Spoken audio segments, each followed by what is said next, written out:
Welcome back. Welcome back to another episode of Till the Wheels Fall Off. I'm Matt. I'm Paige. You ever heard the saying that a drunk man's words are a sober man's thoughts? You ever gotten into an argument with someone and they've said some terrible things under the influence? Hey, maybe even you've done this. And then after the fact, as you're reconciling, they say, you can't believe me when I'm drunk. And I didn't mean that. And there's some little part of you that wonders, what if they did? Well, we're here as a couple that's been through this. I am the guy that has said a lot of this stuff. Paige is the person that took a lot of this stuff. After the fact, nearly 13 years later, we've got views and ideas on this that may fly in the face of some of the things that you've heard about alcoholism, the disease of the mind, and everything else. Because believe it or not, some of the stuff does come from your ideas and your beliefs and your underlying attitudes. And not everything that we say whenever we're drunk comes out of thin air. We're going to talk about that today. This episode involves nuance, which means that it will never go viral. And I encourage you guys to listen to this thing in its entirety because there are no absolutes in this game. But there are some things that will lead you to what we believe is more of the truth than not. Okay, so not every single thing that someone says is the absolute truth, but a lot of it is, believe it or not. As we're going to get into, speaking from my own experience, Paige's, and the experience of many, many other people that have been through it. It may not necessarily be true, but it will be their thoughts. We'll talk about that. Absolutely. Ooh, that's fun. I like that. Hey, first things first, thank you to Soberlink, the sponsor of today's show. If you don't know what it is by now, it is the world's greatest accountability device that happens to be disguised as a breathalyzer. If you're somebody like me and you're trying to rebuild trust in your relationship and your words have basically lost meaning because you've made promises and you've broken them, and you've been a chronic relapser and you've struggled with staying sober, Soberlink could be the thing that changes the game for you this time. Listen, this is a device that you set up people in a network and they get notified every time you use it. And every one of those negative tests are a drop back into that bucket of truth, that bucket of trust, I mean. Remember, trust is lost in buckets and it's rebuilt in droplets. It takes a long time to rebuild trust. It's small behaviors, changes over a very long period of time that lead people to trust us again. When your words have lost meaning, you might be at the point where you're going to need some outside help to do this. A third party like Soberlink that is interested in nothing other than providing accurate, real data. So every time you blow negative, they get an alert that says, hey, they're doing the deal. And that's important because it does two things. One, it provides you accountability. If you are struggling in your private moments with, hey, maybe I could get away with it. Maybe I can stop at the liquor store or the bar on the way home. This is going to deter you from doing it because you know you've got a test coming up. Two, it's going to put people in your corner that are rooting for you. Once you come out with it that you're serious and you're going to get this device, people get in your corner. They want to support you. They want to help you through it. And it's really great to have people in your corner that are cheering you on. But really what it is, it's a gift that you give your spouse or partner. Guys, they're tired of looking for bottles. They're tired of arguing about it. They're tired of being gaslit when you've obviously been drinking and you're lying that you haven't been. No more of that. No more of that. It's the gift that you give them. It's the gift of visibility. It's the gift of peace. And it's the gift of vulnerability. Very few things can provide this. I had to do this the old-fashioned way. Very small changes over a long period of time, and it took forever. Soberlink can actually help expedite that. And since you're an awesome listener of this show, it has never been easier or cheaper to get into one. No more device purchases. You can rent these things for as little as $19 a month when you sign up for a 1-year plan. Go to our link, soberlink.com/wheels, where you will enter your email address and they will send you a $100 Visa gift card that you can use toward that monthly plan cost or toward your Amazon purchases or toward Tufo merch. Whatever you want to use it toward, they're going to give that to you because you're a listener of this show. So if you're interested in something like Soberlink, we can't recommend it enough for people that are really trying to rebuild. It's soberlink.com/wheels. While you're on the internet, head over to tufo.com to check out everything that we offer. We've got an online program we'll talk about a little bit later. We've got merch and some more in the works. We've got stickers, we've got hats, we've got t-shirts, sweatshirts, all kinds of stuff. You're going to say something? No. Okay. She was looking at me in the corner of my eye. I saw it. But we've got a free Facebook community as well. This is a community of listeners only. They come together and they talk about what's going on in their lives. You can post anonymously in that group. It's a place where you can find support like nowhere else. We have not found anything else that is like our group. There are a lot of things that are sort of adjacent, but no one is seen in quite the same way as when you join our community. It is truly a special place. It's one of the last pure places on the internet, in my belief. There are very few of them. We are one of them. And since you're a listener, you get that totally free. We've also got a free Discord channel where you can connect with people in your region if you wanted to get together, get coffee, meet up, whatever you guys like to do, or if you just need someone to talk to in the middle of the night. We've got listeners all over the world, and we've got international channels in our Discord as well. You can find out more about that in our Facebook community. What else am I missing on Tufo? Oh, Recovery Rocks. Yay! This is a really cool gift that you can give your spouse or partner. It's got our logo on the front, and on the back it says, "Thank you for being my rock." The journey of a spouse or partner through recovery is very rarely acknowledged in the way that we think it should be. Let's say that even if you're a member of like an Al-Anon group, you can get some great support there, but you're given a coin from your sponsor or from the group. It's a bit different than being acknowledged by your spouse. So this would be me giving Paige the rock, saying, "Thank you. Thank you for being my rock. Thank you for everything that you've sacrificed in order for me to get to where I am today." It's a really cool way to acknowledge your spouse or partner's sacrifices that they've made on your recovery journey. It's a rather lonely journey as a spouse or partner. So, or if there's a special wheelie in the community that has been there for you through thick and thin, this is a great opportunity to show them how you appreciate them as well. yeah, and you can support the show in doing that. If you want to support the show in other ways, we've got a link in our bio here, or our show description. Also in our bios, there's a link there called Buy Me a Coffee, where you can buy us a cup of coffee. You can set that up monthly. You can set that up as a one-time, as much or as little as you like, whatever, to help us with the cost of the show. And it's not required by any means. We will do this regardless. We love you anyway. We appreciate everyone that's donated. Truly, every dollar we get goes straight back into the show. We're not taking this and going on vacation. Everything we've ever received from the show goes right back into the show's expenses, its cost, and in reinvestment to make the content that you enjoy better than ever. So we're going to continue to do that. We appreciate your support, truly. But if you don't, we love you all the same. Doesn't matter to us. We know that these conversations are necessary, and especially recently with a lot of heat that we've been receiving. But we do feel like these conversations are super necessary, and we're going to continue going no matter, and like as much as we can, obviously. Yeah. So depending on our lives. Today's episode, I did a reel on this recently. Did you? Yeah, I actually did. I did a reel on this recently about whether or not people mean the things they say whenever they're under the influence. We got a lot of feedback on it. We had a reel go viral on Facebook, I think. I thought TikTok comment sections were wild.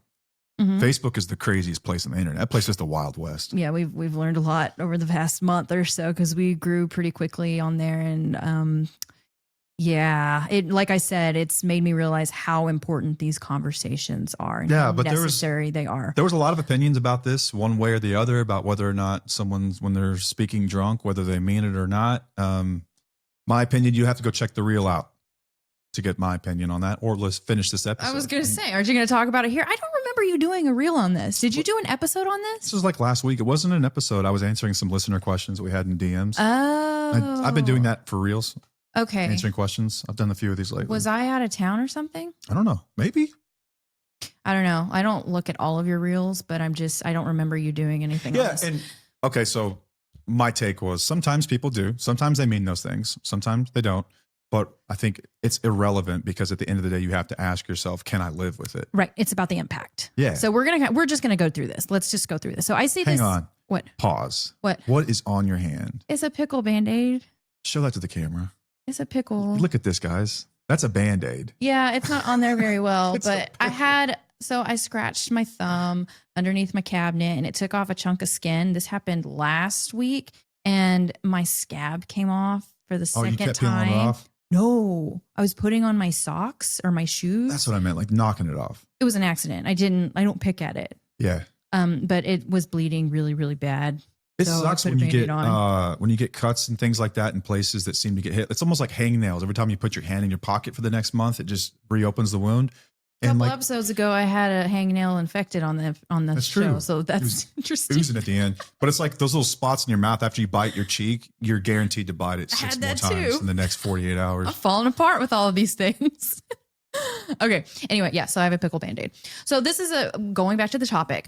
I see it in the community a lot, and I've had people ask the question before, like, is it true what they say? And we're gonna kind of dig into it because it's not necessarily true what they say, but those feelings don't come out of nowhere. Those thoughts don't come out of nowhere. It could be from their values. It could be from something they've learned along the way. Like they will say something that you feel, oh my gosh, that was really painful. That hurt me. But was that true? Did they really mean it? I mean, what alcohol does or what addiction, all the substances do is like it can influence you. Like it can help you drop the inhibitions. It makes you have the courage. It lowers inhibitions. That. Yeah, exactly. Yeah. It drops it. And then, but the actual thoughts, the resentments, the beliefs, whatever, they're already there. They're in there. They're already in your brain. The substance just, again, amplifies it. So I just kind of wanted to go through a couple of things, maybe some examples that people hear from their drunk or addicted spouse that's on something else. This is probably a PG list too. Oh yeah, this is a PG list. I mean, I'm sure that you all could come up with a lot, but I'm sure many of you can relate to this as well. Like you're the reason I drink. Maybe I never should have married you. Oh yeah. You don't really love me. You make me feel like nothing I do is good enough. He used to say that to me. All the time.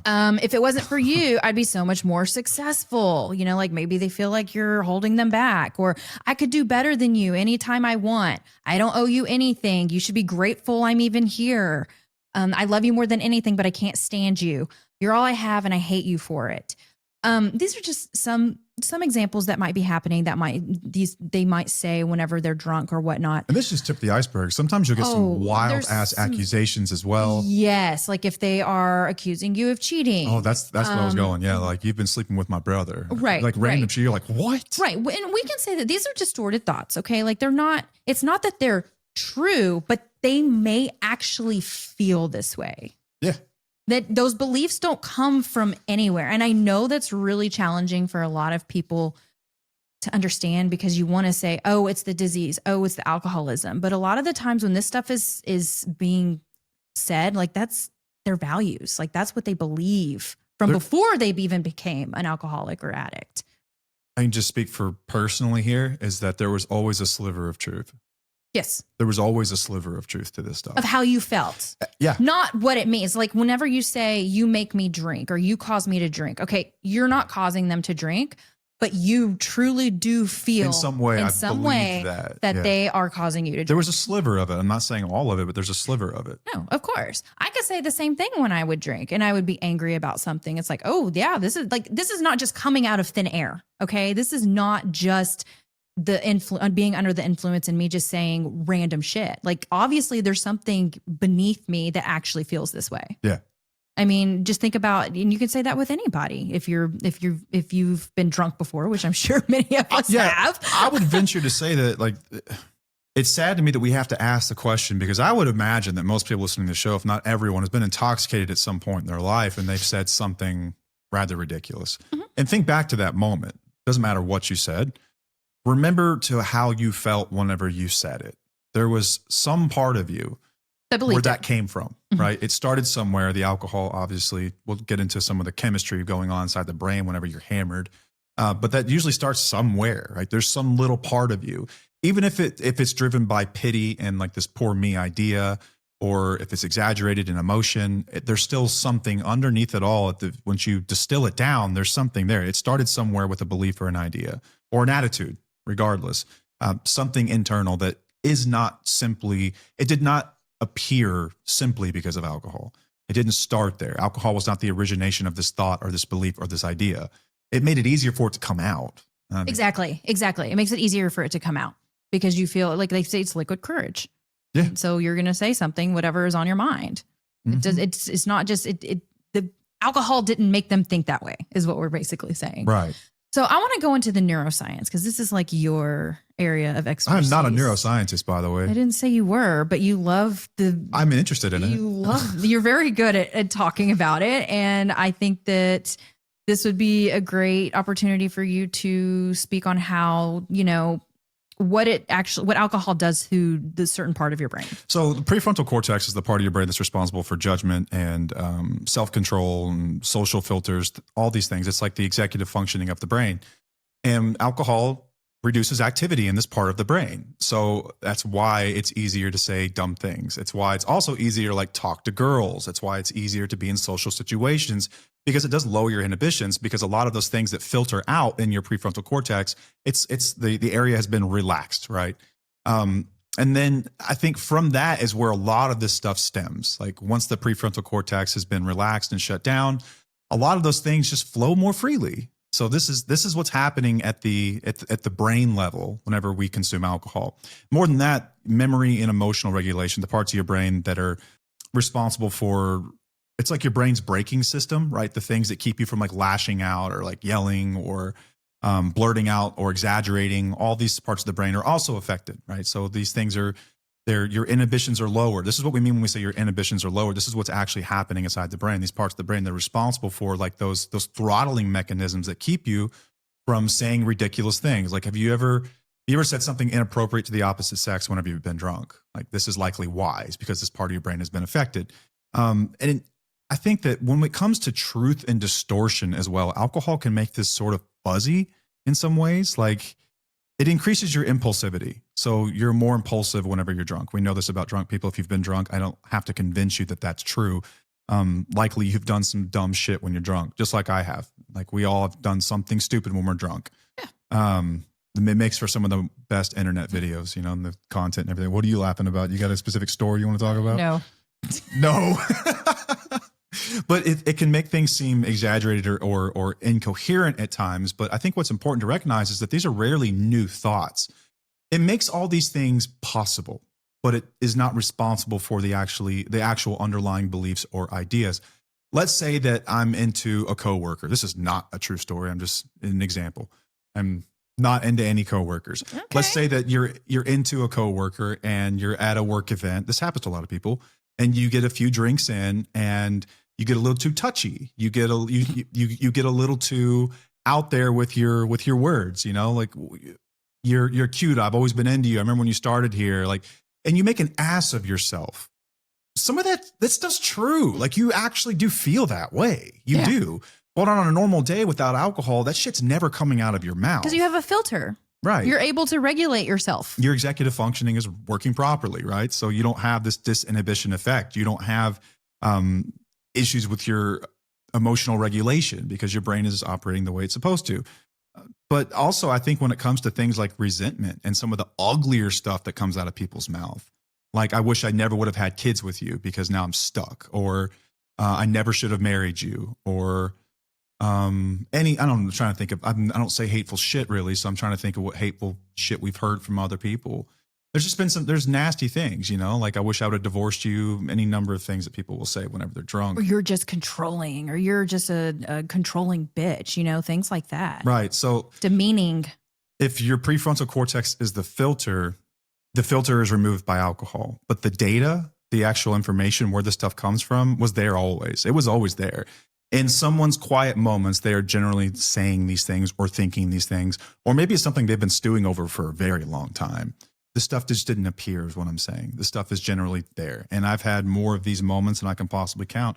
I remember getting super worked up and angry and upset and like lashing out at either you, or it could have been like my parents or really anyone who was in my way at that time. It was so easy to let that stuff fly in those moments. Sober me isn't going to say that kind of stuff because I'm like, I don't want to have to fight. That's a hurtful thing to say. But I had the thoughts. They were still in there, right? I would still in my private moments think to myself, like I believe that you were controlling. I believe that you were on my ass too much. I believe that you were just like, if I would just behave better, Paige's world would just be perfect, and Paige has her own problems. And I would think about this kind of stuff. And then you get sidetracked with life and it kind of disappears. But when you're drunk, this shit just comes off your tongue, man. But the stuff, the thoughts, the beliefs, the ideas were always there. They were there. Stuff was always inside of me. Yeah. Thank you for that. That was actually good education on neuroscience. I don't know if it's that, but I think that if it's anything, it's common sense, y'all. You've been drunk, you've said shit, and it didn't come from nowhere. Like, no. And we could sit there and say all day long, like, oh, I didn't mean it. And it wasn't my intention. But it was said, and you do deep down have those feelings, obviously somewhere, and we're just denying it, Yeah. And we want to avoid that because we want to blame the substance, which we don't blame the substance here. We don't blame the disease. We don't blame any of that on that. It's actually a values issue and a behavioral problem. Addiction, education, substance everyone provides context, not excuses. Yes, exactly. Okay, so I have been really digging into Lundy Bancroft lately. Matt read Why Does He Do That? It's one of our number one books recommended for our listeners to read. He read it a couple years ago, and it was very eye-opening for him. And then I read it after him, and I was like, whoa, this is crazy. So I've just been digging into it a lot more because it aligns with our values a lot. A lot of the information aligns with the way that we feel and the way that our program is set up. And we didn't even know that he had this program and he was doing this. So he has a program for abusive men. An abuser program. Yes, it's the abuser program. Yeah, but rehabilitation he program. has spoken to a lot of spouses, and that's where a lot of information has come from. But anyway, in one of his books that I read recently, he says substances didn't put the thinking inside him. It was already there. So the alcohol didn't plant cruelty, misogyny, entitlement, or disdain in him. It just pulled the curtain back. Yeah. Which is basically what we were just saying. But like if you have a spouse who weaponizes vows, who is pretty misogynistic, who is somewhat controlling, it is not the substance. This would be their values. This is deeply rooted within them. I believe they're really dangerous, in my opinion. Like those are the types of people that really need to be in an extra program besides a substance removal program. That's a whole other episode that I'm going to go down at some point. But it's important to recognize that it's not the substance and that it's just a values thing. It's a problem within the way they think. It's literally their distorted thought process. But whenever they drink or they use, it amplifies the behavior. Again, behaviors over substances. That's what we discuss here almost every week. But because whenever they start saying these cruel things, like we hear all the time where people are like, oh, they're so great when they're sober. Oh, but when they drink, they say some really hurtful things. Well, that's because they don't have a filter. That's because they don't have that. Whenever they're sober, they're still the same person, right? We don't separate the people. Like you need to look at the bigger picture of like, yeah, they're kind when they're sober, but they're hateful when they're on substances. Well, the reality is they're in between that. They're the average of those two people. Yes, they are. So you can't just look at the good. If we're just looking at the good or the sober person, you're turning a blind eye to the reality of the situation. Whenever they start saying these things, whenever they've been using, it's just revealing the attitudes and beliefs that exist when they are sober. They just, again, there's no filter. I recently put a reel together. I think it was a reel or something about how addiction and abuse are separate issues. And we got a lot of hate for that one. Big time. And I was kind of floored, to be honest with you, where I was like, I didn't know that this was going to be such a controversial take to where they're separate issues, because a lot of people will blame the addiction on the abusive behaviors when they are just two separate problems, two separate issues, because they may stop using, they may stop drinking, they may stop doing all the things, but he has to actually change the underlying thinking and not just remove the substance. Because if you don't change the underlying thinking or the values, the harm is still going to continue. But yeah. Yeah, when people get sober, we're convinced that you get that wonderful version of them. And if you're a problem drinker, someone that uses alcohol to cope with any number of underlying issues, removing that substance more than anything, I think, is going to make you miserable. And these things will come to light in different ways. They're going to show up in different ways. I know for me, there was a lot of stuff underneath the reasons that I drank, the reasons that I use drugs, the beliefs and the thinking and the attitudes about life in general, about power dynamics within a marriage, about my role in the world with other people, about the fact that I believe that I was more important than other people. That stuff had nothing to do with the drinking. That stuff was always there. It was always there. And my recovery has truly been uncovering that stuff. Yes. That's what recovery really is about. And that's what change is really about. And I know why we do this. We do this because it gives people hope. Because I do believe that if you are going to fix that stuff, you do have to rid yourself of that substance if Yes. it's a problem. If you're ever going to really be able to process and change this stuff, you're going to have to do it with sober mind and body, period. I would challenge you to be able to do it with a substance. If you were able to, my conclusion would be that you don't have like a real substance problem. You would just be a normal person with a normal relationship with substances, because we can all change. We all have the capacity to do that. But whenever you're drunk or high all the time, you're not going to be able to really work through this stuff. You're just not gonna be able to work through this stuff. We recently got a DM asking that question. Yeah. Like, can you work on the behaviors if you're not sober? No, probably not. No, I don't believe so either. No, you can't regulate your emotions. You have to learn to regulate your emotions. Man, I feel like the wool has been pulled over the eyes of so many people for so very long. And I'm not sure like who to even blame for this, because it's almost like it's sort of inherent in the idea of rebuilding through addiction. It's not like counselors are responsible or treatment centers are responsible or Al-Anon's responsible. Maybe in some ways all of these people contribute, but I think it's just the overall narrative. Maybe part of it's through movies and books and things like that. And it's just part of the character arc of someone that recovers from alcoholism.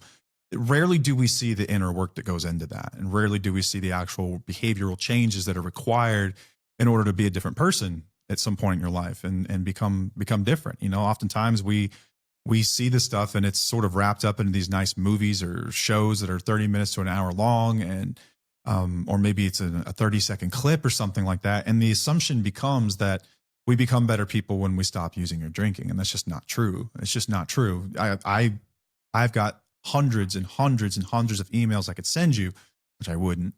I appreciate, respect people's privacy. Yeah. But where people are saying the exact opposite, which is they've got sober and now it's fucking worse. And like, I don't know what to do. Like, what now? Like I just concluded that once we got rid of this, things would be great and they would respect me and they would be more of an equal participant in our relationship. They would care about their kids. They would do all this shit and they don't. And I want to make it known too. And this isn't patting myself on the back at all. I think it just supports what I'm saying is that when I was getting sober, I was more worried about that stuff than the substance itself. I was more worried about being a better man. I wanted to be a good husband. I wanted to settle down and get boring in life. I wanted to just raise kids. I wanted to do things the right way. I wanted to be involved in our community. I wanted to be a good man.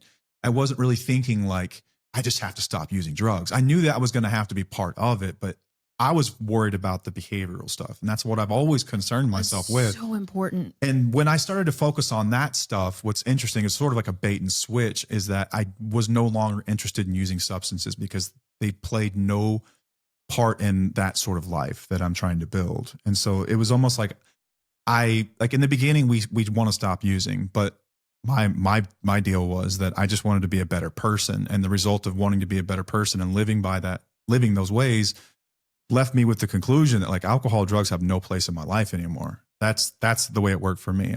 I sought out to be a better person. The result was you no longer really think about drugs or alcohol. Like they have no place in my life. It's not part of my value system. It doesn't help me. How does that help me on this journey? Yeah. It doesn't help me whatsoever. And so that's how it worked for me, but it was strictly focusing on the behaviors, the underlying ideas. So again, behaviors over substances. 100%, and that's like what really shifted for you. Is instead of focusing on that. And I think that's important to actually recognize. I don't feel like I've ever really connected that with you. You've probably said it a million times, but you've just said it in a way that like really clicked for me. And it's how I help people even in these situations. Like, don't focus on the alcohol. Don't focus on the substance. Don't tell them they can't drink. Don't set your boundaries around that. It's about the behaviors. It's about the lying. It's about the inconsistency. It's about not showing up. It's about the abandonment and the neglect. That's what's bothering you. And once you start shifting that focus, things become more clear and it's easier for you to stand up for yourself and it's easier for you to set boundaries and it's easier for you to see things more clearly because you're focusing on the thing that actually affects you. I feel like the recovery world and even just society in general just focuses so much on the substance and blames the substance and blames the disease on all these problems that it keeps people in a victim mindset. And they think that they think that their partner, if they get sober, everything will be okay. When we really need to shift it of like, hey, do you want to be a better person? Like, do you just want to be a better man? Let's work on that. Let's put the drinking and stuff aside. Yes, I do think that those things have to come away first. And that's where I think a lot of the insistence on the substance comes from. Absolutely. Because then you can't work on the other things. Right. But you kind of just said that you worked on the other things before you really worked on the substance. Yeah, my first it was your mental, as your perspective. Probably my first 5 years in being sober and like really trying to be a better person, I focused on like three main tenets. And one of them was dishonesty. The other one was control. And the other one was selfishness. Those three things are really what drove the shittiest version of me. It was dishonesty and lying. It was lying so that you wouldn't be on to me so I could get away with things. It's control. And that came up in a million different ways in my life. Controlling narratives, controlling perceptions, controlling the way that other people behave and act to make sure that I felt okay. And that all kind of underlying a lot of this stuff is selfishness. I was fucking selfish. And that had nothing to do with my drinking or not. I was selfish. I was a very selfish person. I was self-centered. I was always thinking about me, how I was going to be affected. And it didn't matter what was going on. Like, even early in sobriety, this shit affected me. I remember when our kids were little And like when you have kids, like and you're a parent, you come second now and your kids come first. And when our kids would be involved in stuff and they would have to like go, like we'd sign them up for things. And like your Saturday gets eaten up with things with the kids. Like on the inside, I'm pouting like a little baby about it. And on the outside. And on the inside. Fair. I'm not going to argue with you about it. This was actually a struggle of ours for a long period of time. Yeah. It's like, but that was about selfishness. I was sober as anyone else in the entire world. I was sober as a newborn. And I still had trouble with this. You know, those were your value. That was based on like it was rooted in you. It was part of your value system, like the selfishness. It was part of how you survived when you were younger, right? Exactly. So then even after the substance was removed and these things still came out. The behavior still came out when you were sober. But you realized, you know what, I need to work on that.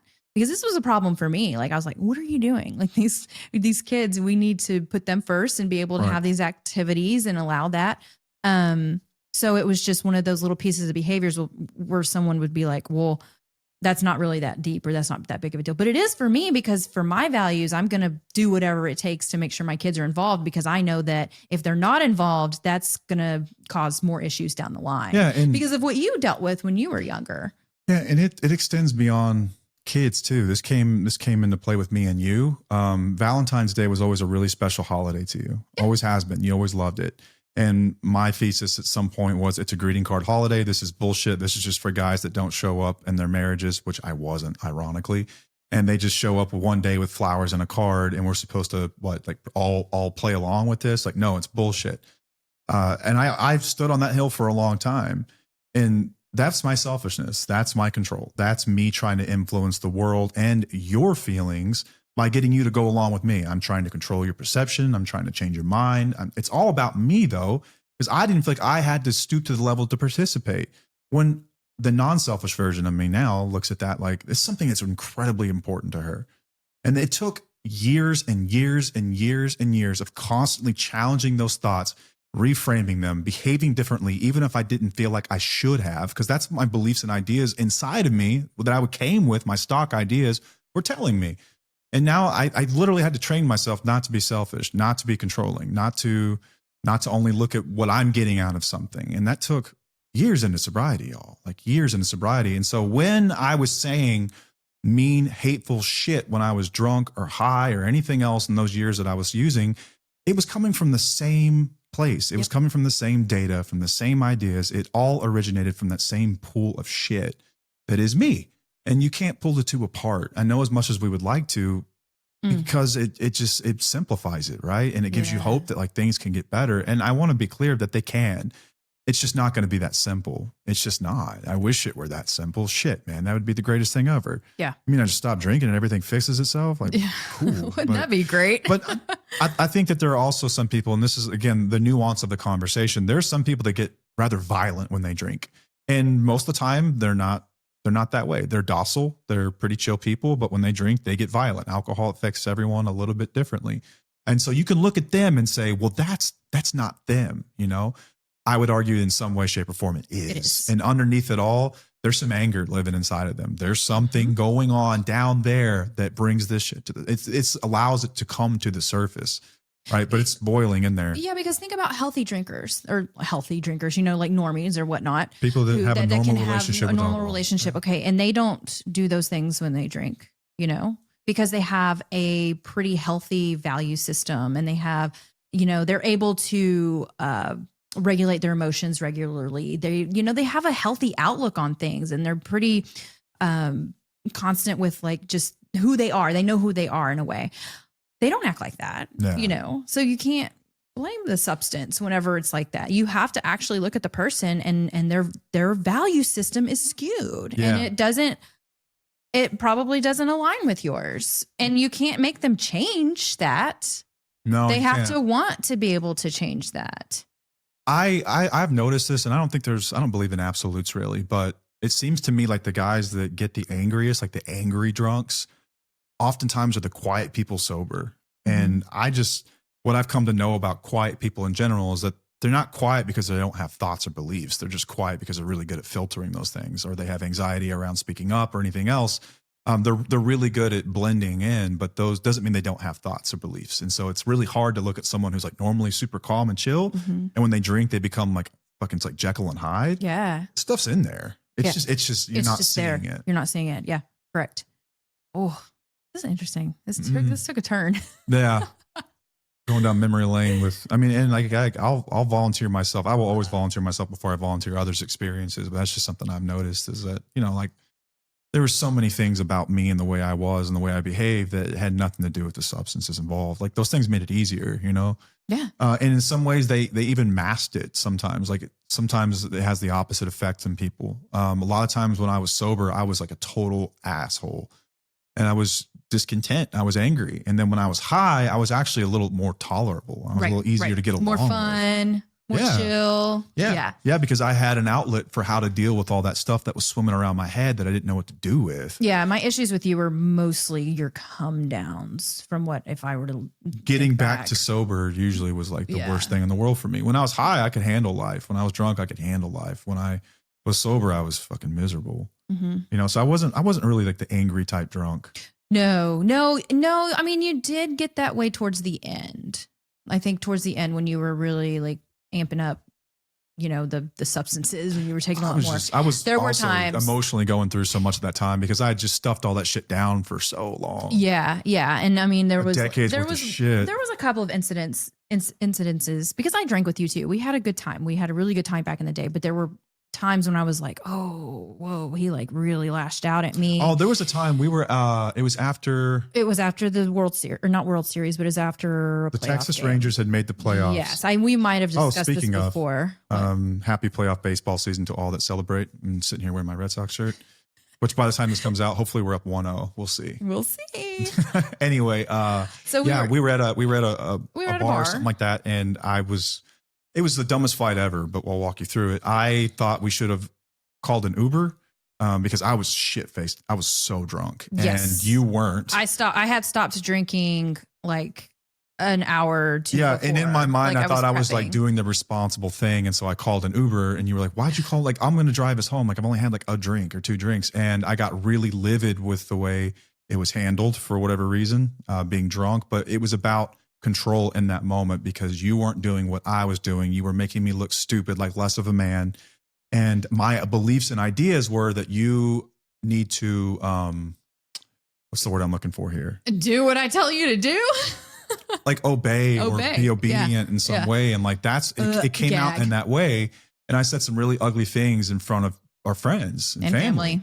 And it was disgusting. And then the next morning, I'm apologizing for this shit, but I wasn't really that sorry. I was sorry that I got caught. I was sorry that I made it so public, but it wasn't like I changed my mind about the belief that drove it.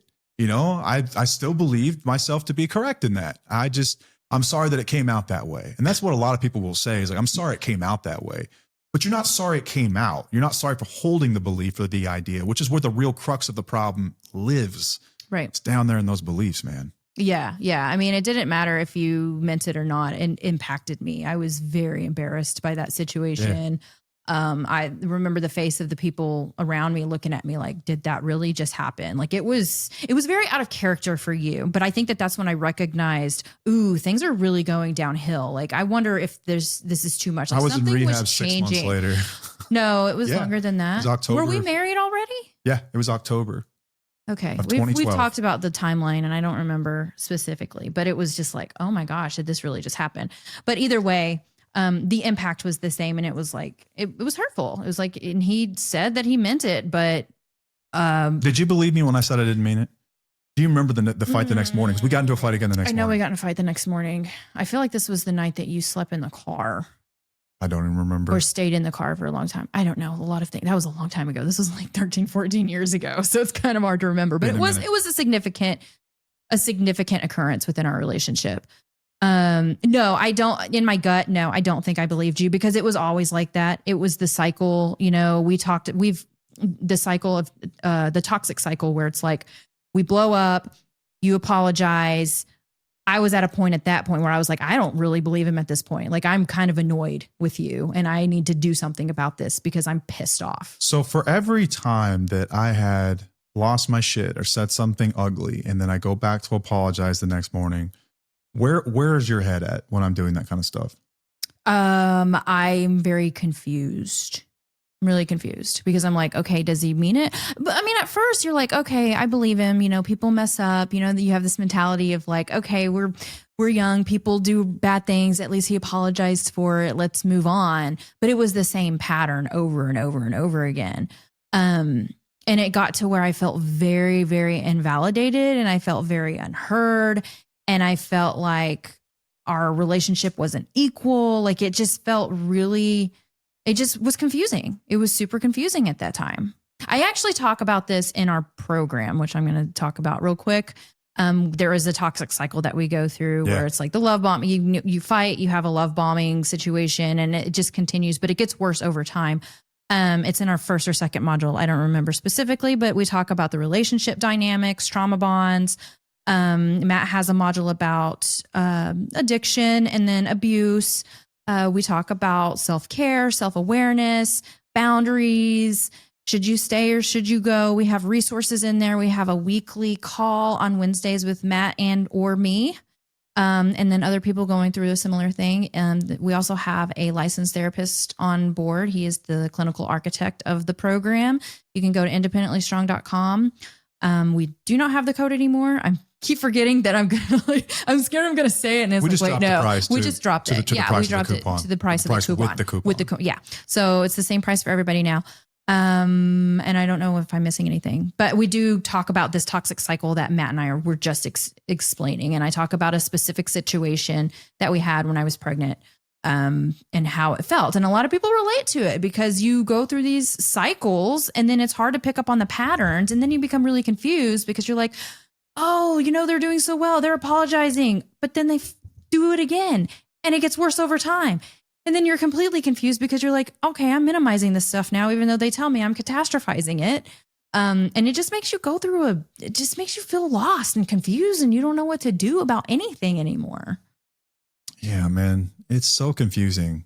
Reason behind a lot of it is because you saw the best in me. You saw those moments of me where you could see me behaving or acting a certain way in those lucid moments where I was being kind and selfless. Because it's not like it's all the time. And I think that's what really gets with people. And that's what really messes them up is that you offer these glimpses of this version that you could be.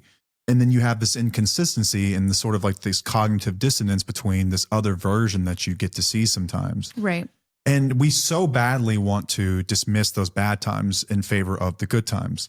Which is kind of interesting because as humans, we generally have a negativity bias. But when it comes to love and emotion, it gets overridden. It does. It's so powerful that it completely overrides it, where we will favor the optimistic point of view, which is wild. Because if you think about anything else in your life, you're generally just worried about like you're a pessimist. Like you're thinking about worst case scenario. Like you're an overthinker. You're ruminating. You're catastrophizing, and like that. These are really common cognitive distortions. But when it comes to this, we generally lay down our guard in favor of this love story that we tell ourselves.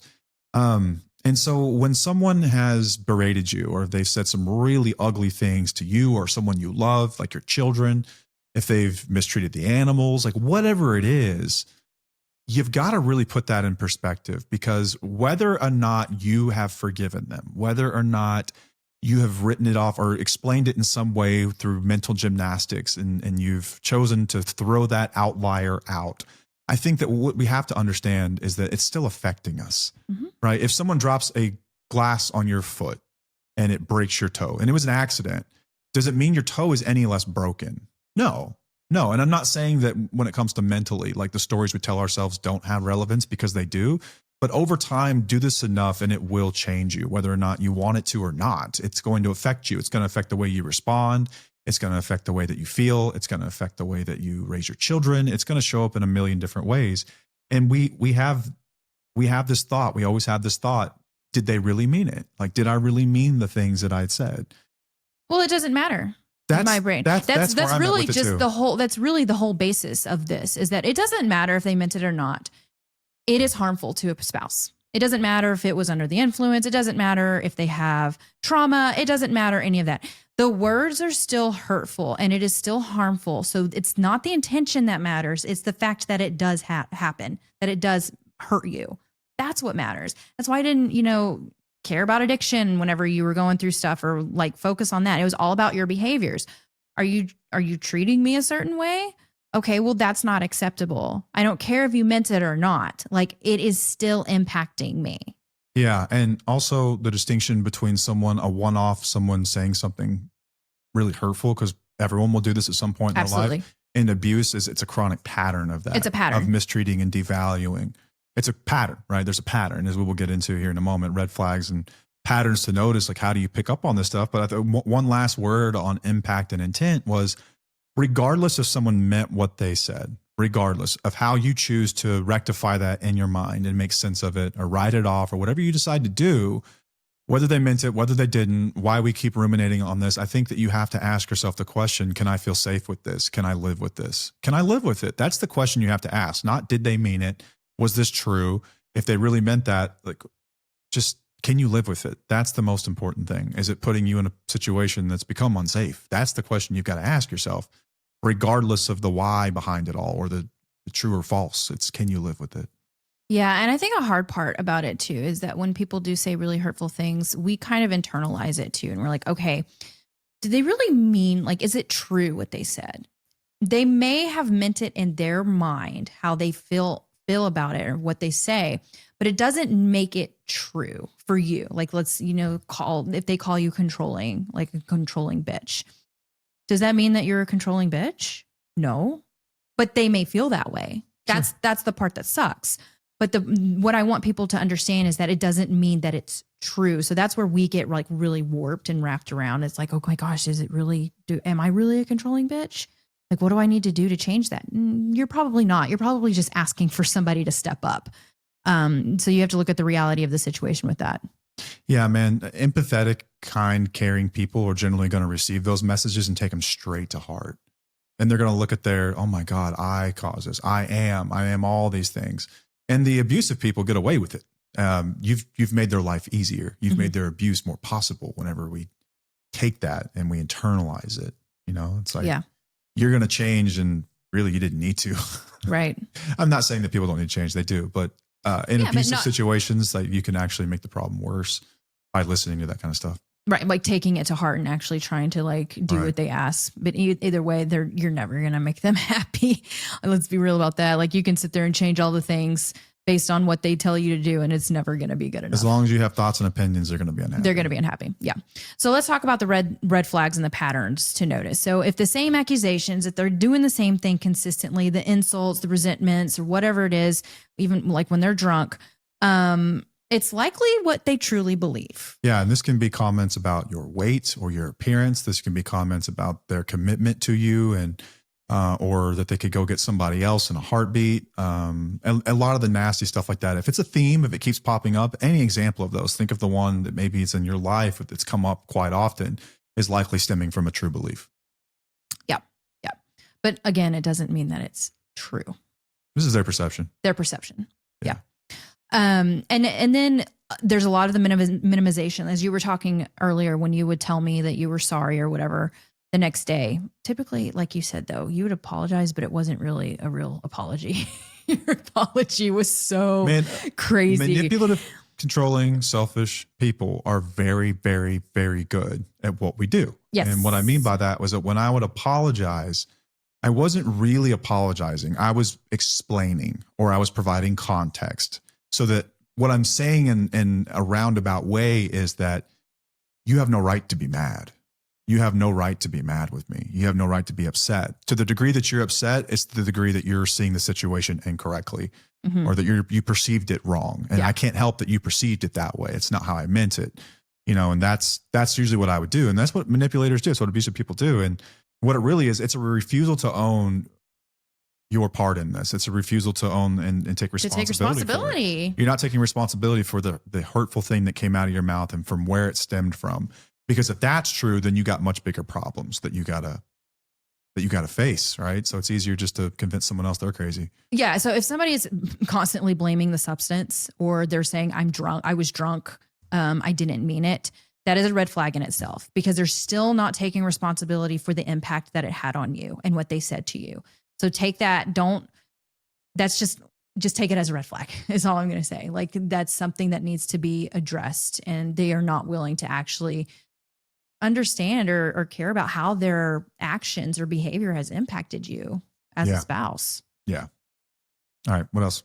Red flags. You kind of said this earlier, where there's different selves, where we were both talking about it, Jekyll and Hyde. Yeah. Like if sober behavior is respectful, but drunk behavior is consistently cruel, the drunk self may be giving you a preview of unspoken truths, which is what we just went through. How the drunk person is like what they're saying. There's some truth to that. So instead of looking at people from a sober way, shift it. Look at them when they're drunk. And that's the true colors coming out. That's what you're dealing with. And when they get sober, that's the shit that they have to work on for a long period of time. If they get sober, it's literally their values that are in them. Yeah, they're just amplified. Just because someone's quiet doesn't mean that they're a sweet person. I think that we can oftentimes assume what someone's thinking if they're just a quiet person. And oftentimes we're going to attribute the best attributes to them, right? But you don't really know what's going on underneath that. If they're showing up like this every time they're drinking, something's up down there. There's something going on inside that they're not really revealing. There's some darkness inside of them that comes to light. Yeah. Yeah. And I don't like the denial of the next day of them saying of like, oh, I was drunk. I don't remember that. Like, I don't remember that. And it's like, okay, that's gaslighting too, because it's like saying that your experience isn't real just because they don't remember it. They still need to own their shit. Or if you know that you're doing things when you're getting blackout drunk, don't drink so heavily. Don't drink. Like, that that's a problem. Yeah. They're still using it as an excuse to get away with shitty behavior. And I know that relationships aren't the law, but the law doesn't look at things like this. Like if you get into an accident, blackout drunk, and you hurt somebody, you're going to jail. You're being held accountable. Your memory is not relevant to the crime. Your memory and recollection of events is not relevant to the facts of what transpired. If you've hurt somebody. So my memory is not required for you to feel hurt by something. And I didn't get blackout too much. It was usually whenever I mixed benzos and alcohol that I would black out. That was usually like the blackout recipe. Yeah, those are mind erasers. It's just like you don't remember anything. I could have said anything, but at the same time, like I still said it. Regardless if I remember it or not, I said it. Yeah, I don't remember having those incidences with you personally. We didn't have too many of them, but they're very common for other people. Yeah, I know they are. I see it a lot. I just want you to understand that it's not an excuse. If they don't remember it, it's not an excuse for them not to take accountability. I mean, they need to do better. Like, change your ways, obviously, if that's a problem. Yeah, that's what's always like. This is the fascinating thing about addiction is that a lot of times, like the passes we want to give people, it's like, well, they only treat me that way when they drink, and so if we know that drinking causes harm to someone that we love or disrespect to people that we love or puts them in danger, why are we entertaining the idea of drinking unless it's a serious problem, Right. And like those same people won't acknowledge that it's a serious problem. Right. But it's like, if you ask them, like, would you hurt your wife? No. Well, when you drink, you put yourself in positions to do that. Well, I'm not giving up my drinking. Okay. So you're in a roundabout way saying that you're totally cool hurting your wife. Yeah. And that's the truth. Exactly. We can't split the two apart. No, you can't. It's just the truth, man. Yeah, it is. Okay, so we're here to empower spouses. Like that's part of our mission. We validate, educate, empower, and help you on your recovery journey. So I just kind of want to share, like, we try to decode this stuff so much on like if what they're saying is true or if it's real or whatever. And I'd like you to shift your perspective on whether the relationship feels safe, if it feels respectful, or if it aligns with your values. Doesn't matter about the substance. It doesn't matter about any of that. It's like, what are they saying? Is it impacting you? How does it affect you and your relationship? That's a perspective that we need to start shifting instead of looking at the substance constantly. And instead of asking like, was it true? Ask, is the behavior acceptable to me? Again, we're all about the behaviors. What does this pattern tell me about the relationship's future? What do I need to feel safe and respected? These are the questions you can ask yourself instead of like, is what they're saying true when they're under the influence? Doesn't matter. The impact is what matters and how it is affecting you in your life. The impact is truly what matters. Like man, we can look at all these what ifs and say, well, What if they didn't do this and things would be perfect? Let's stop thinking about what if and think about what is. And what is the reality that this causes harm and it's unacceptable behavior, period. End of story. No more conversation or discussion about it. Addiction provides context. It does not provide excuses. So badly, we want to just say it's all the alcohol. And I've heard creators say this, like creators that talk to couples and everything else. And, you know, they have a story and it's like, so badly, you'd like to just say, that was all just the alcohol. That was the alcohol. You can't put that on me. And I think it's a really convenient way to sort of bypass the important work that is rebuilding trust and intimacy and change and behavior change. Because if I were to sit here in front of you like and say, you can't hold me responsible for those things, I'm still controlling the narrative. I'm still controlling the dynamic. And if I've convinced you in so many ways, or other people have convinced you in so many ways to drop it, does it ever actually go away? No, just because we say it doesn't mean it actually goes away. Yeah. And it shows up in different ways. It will come out. Emotions buried alive never die. Yep. So we can sit here and pretend like this shit isn't as meaning and deep as it is, but it is. Like, you can sit here and say it's not, but it's still going to show up in your life. And I'll challenge anyone on that all day, every day, to have a debate about that. As much as you want to say it's just the substance, you can't. And that's what recovery was about for me and for us. I shouldn't just say me, but for us, it was about acknowledging that my behaviors in their totality were a representation of me, my beliefs, my ideas. I could say in moments that they were exacerbated by a substance. I could say that sometimes they were driven by the desire for a substance or withdrawal or whatever it might be. But at the end of the day, my behaviors were fucked and my beliefs and my attitudes were fucked. And I have yet to meet anyone who's recovered that would say otherwise. And when I say recovered, I mean like you've really addressed the behaviors. Doing the real But deal. I've met shitloads of people that would claim that they're recovered and they've never really addressed that shit, because they've been able to sort of wall off a part of their mind where they put that person in a box and just said, we don't talk about him. We don't deal with him. That's an old me. End of story. If you never address this stuff, it's going to come back up in other ways. It's going to come back up in your recovery. You will still be a manipulator. You'll just be a much more crafty one because you've gotten better at it, because you've got all your faculties about you. Damn, like call him out, babe. Well, like Bancroft talks about this. He was on a podcast called Why I Stayed. Why I Stayed? I think it's what it is. It's a really, really good podcast. I think her name is Grace Stewart. Grace Stewart, yeah. Check out her episode with Lenny Bancroft. But he talks about how like 12-step programs and addiction programs sometimes can make abusers just better abusers. Yep. Because they've got their faculties about them now. And now they have this weapon to use against their loved ones that you cannot hold me responsible. They become much better at the language of recovery and therapy and things like that. And they sort of weaponize it against you. And people do this. I'm not saying everyone, but there are a non-zero number of people out there that are doing this. And so you should be aware of it, if anything. That's why our show exists, for education to some degree. And it's something that I have come across personally in people, where I've met people that were sober longer than me. And I'm like, that guy's a fucking monster. Yeah. Like, straight up. Right. Like, he's dangerous. Exactly. Dangerous. And he's got everyone fooled. Yes. You know what I mean? And yes. Because they're very good at what they do. And sometimes the program can make them weaponize it even more. And you have to understand the red flags. And I think that one of the red flags is like kind of what you said. Actually, this would be a green flag. If they're like willing to change, it's really them going in, wanting to change the behaviors and not necessarily remove the substance. Yeah. I think it's them actually wanting to be a different person and actually really wanting to do the deal. The red flag would be them just going in and like, oh, I'm sober, everything's good. I'm just going to take away the alcohol or the substance and everything will be fine. Instead of actually wanting to dig into their belief system and their values and who they are as a person and how they actually impact others with their behaviors. I think that's a red flag. It is. I can only speak for myself. I can only imagine that other people feel this way though.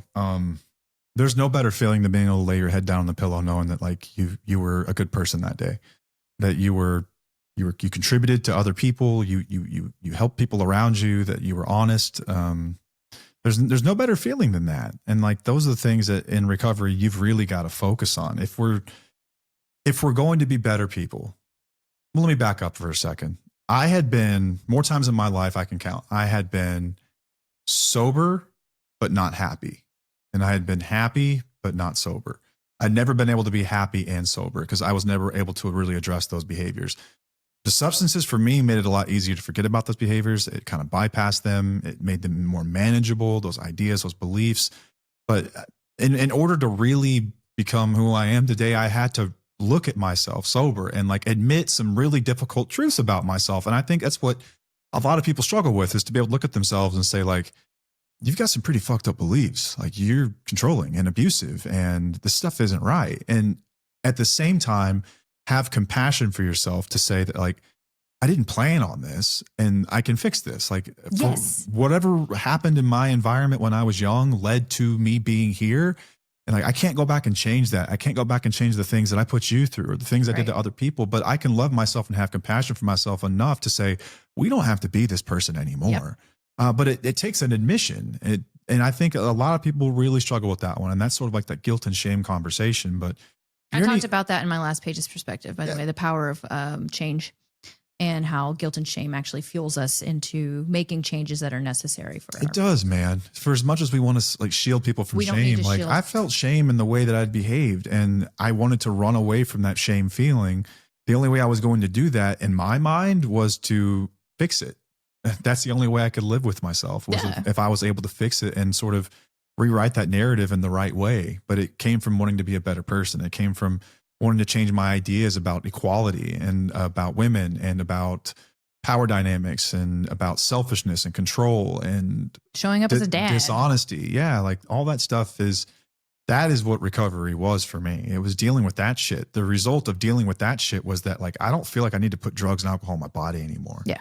I don't. And it's not like, it wasn't like that it never crosses my mind anymore. I think a lot of people have that feeling too. It's like, because I've heard those stories where it's like, the thought has never crossed my mind again. I call bullshit. It's going to cross your mind. You're just going to be able to reason, ration through it. And you're going to have some tools, whether that's spirituality or cognitive based tools that prevent you from going back there.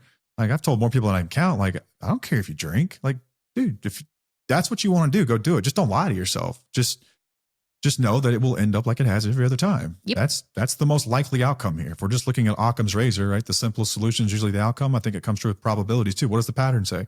You're probably going to do it again. So changing those behaviors, and finish this off, is just changing the behaviors led me to a place where I didn't feel like I needed to cover with anything. I was really too focused on dealing with me. And then once I started to truly love me again, and I was proud of the person I was, become a hell of a lot easier to not stick something in your body to mask it. Yeah, true. Yeah, I know you have to pee. I do. So we're going to get going. You know me well. You start bouncing and spinning in the chair. I start spinning my chair. And then you're just like, all right, let's finish this up. I'm Let's like, get out of here. are you going to stop talking now? It's good shit. I love you. Not offended, not in the slightest. But I hope this was helpful. Remember to just focus on the behaviors. It doesn't matter if it's true or not. It's the impact that matters. Intentions don't matter. Patterns matter. And your story and your life matters. Yeah. So whether it's exaggerated truth or distorted meaning or like suppressed resentment coming out, I think that the real truth here is that the harm is real, regardless of anything else. And alcohol didn't create it. It simply revealed what was already there. This stuff was down inside. And that's a tough realization to come to, but it's okay. Like, you don't need to play detective with their words. You don't need to dissect them and go through it and figure out what's true, what's false. I think you just need to decide what behaviors you will and will not live with. That's the most important thing when it comes to keeping yourself safe. And patterns don't lie, man. Patterns don't lie. Start saying safety. Drunk or sober, patterns don't lie. Facts. You have to pay attention to that as well. Yeah. So sending you off with love for the week. I wish there were something we could do or say that would just make it click for you, but maybe it's just going to be a million conversations like this over a long period of time that kind of gets you to that point. I think that what I would want more than anything is for our listeners to be safe, and our listeners to put themselves in safe situations and children in safe situations. And if you're someone like me, to really recognize and repair the right way, not by just ignoring it. Yeah. So that's all we got. Yep. Until next time, I'm Matt. I'm Paige. We'll see y'all. Bye.